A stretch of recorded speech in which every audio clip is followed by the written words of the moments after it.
কই ভাবি? বসেন ভাবি দেন দেন, আমার ঘর ভাড়া দিয়ে দেন তাড়াতাড়ি জায়গা। ভাই, ঘর ভাড়া দেখতেই পাচ্ছেন আমার কি অবস্থা। আজ 15টা দিন ধরে অসুস্থ, বিছনা থেকে উঠতে পারতেছে না, কোনো কাজ কাম করতে পারতেছে না। বুঝছি, এই মাসেও বাহানা শুরু করে দিচ্ছেন। হ্যাঁ, মিষ্টি কথা সিরা ভিজবো না। 3 মাস ধরে ঘর ভাড়া দেন না, আজকে 3 মাস পরে 4 মাস রানিং, আজকে আবার আরেক নাটক শুরু করেছেন আমার সাথে। তাড়াতাড়ি ভাড়া দেন। হ্যাঁ, আমার দিকে একটু ভালো করে দেখেন। দেখছি আপনার, আমি ভালো করে দেখতেছি। আজকে 3টা মাস ধরে আইতে যাইতে এমন দেখা দেখতেছেন বউ রুচে গেছে। আপনার ভাড়া দেন। আপনি এইভাবে কইতেছেন কেন? মনে হয় যে কয় মাসের ভাড়া পাবেন? 3 মাসের ভাড়াই তো পাবেন। 3 মাসের ভাড়া আপনার কাছে কিছু মনে হইতেছে না?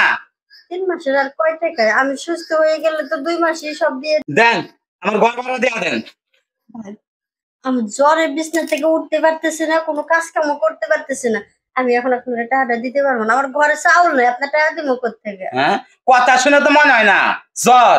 কই জ্বর? বাহানা করতেছেন। দেন, ভাড়া দেন। ভাড়া দিতে পারবো না। ভাড়া দিতে পারবেন না? ভালো কথা, তাহলে আমার একটু সময় দেন। কি? হ্যাঁ, ছে, আমি বাড়িওয়ালা না আর কিছু? আপনার কি একটু দয়া মায়া বলে কিছু নাই? অসুস্থ মানুষ আমি, আপনার কাছে সময় চাচ্ছি, আপনি এই সময়টা দিচ্ছেন না, উল্টা আরো আপনি কি করতেছেন? আপনার সময় দিতে করতেছেন। আপনার ঘরে না বউ আছে, ছেলে মেয়ে আছে আপনার? দেখেন ভাবি, এত নাটক কইলেন না, এত কথা শোনানোর দরকার নাই গে। আমি কইলাম আপনার একটু সময় দিবেন, আপনার 3 মাসের ঘর ভাড়া আমি মাফ করে দেবো, মানে ভাড়া দেওয়া লাগবে না। বের হয়ে যান, আপনি আমার রুম থেকে বের হয়ে যান। ভাই, আমার কাছে দেওয়ার মতো কিছুই নাই। এই সামান্য এই আংটিটা আমার ছিল, এই নেন, এটাই আপনি নিয়ে যান গা। এটা দিয়ে আমি যাবো গা?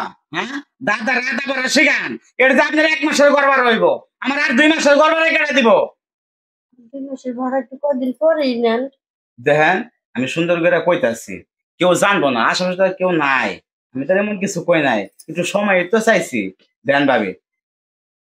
আমি অনেক অসুস্থ। কইলাম তো আপনার ঘর ভাড়া মাফ করে দেবো, আপনার ঘর ভাড়া দেওয়া লাগবো না। ভাই, যান গা। দেখেন, এই যে আপনার আংটি আমি দিয়ে দিতেছি, লাগবো না, আপনি আমার একটু সময় দেন। আমি কইলাম তো 3 মাসের ঘর ভাড়া আমি মাফ করে দেবো। দেন না ভাবি, একটু সময় দেন, আপনি ঘর ভাড়া মাফ করে দেবো কইলাম তো। আপনার ঘর ভাড়া মাফ করতে হবে না।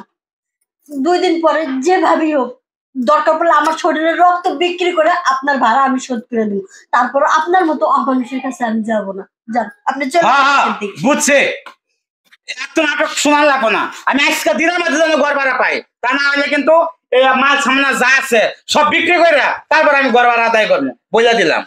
হ হ, যান যান, দরকার পড়লে এই বিছনা খাতা সব বিক্রি করে আপনার তারপরে ভাড়া দিয়ে দিন। আজকে দিনের মধ্যে আমার ভাড়া দিবেন কইলাম। আমি যাইতাছি। পরে আমি কি করি? জিদ্দের মাথায় তো কয়ে দিলাম আজকে টাকা দিব, কিন্তু টাকা এখন পাবো কই? যাক, পাশের বাড়ির ভাইয়ের কাছে কিছু টাকা পাবো, যাই দেখি দেয় কিনা। এটা দিয়ে শয়তানের মুখটা বন্ধ করতে হবে, আর এই বাড়িতে থাকা যাবে না। ওর নজর পড়ে গেছে আমার উপর।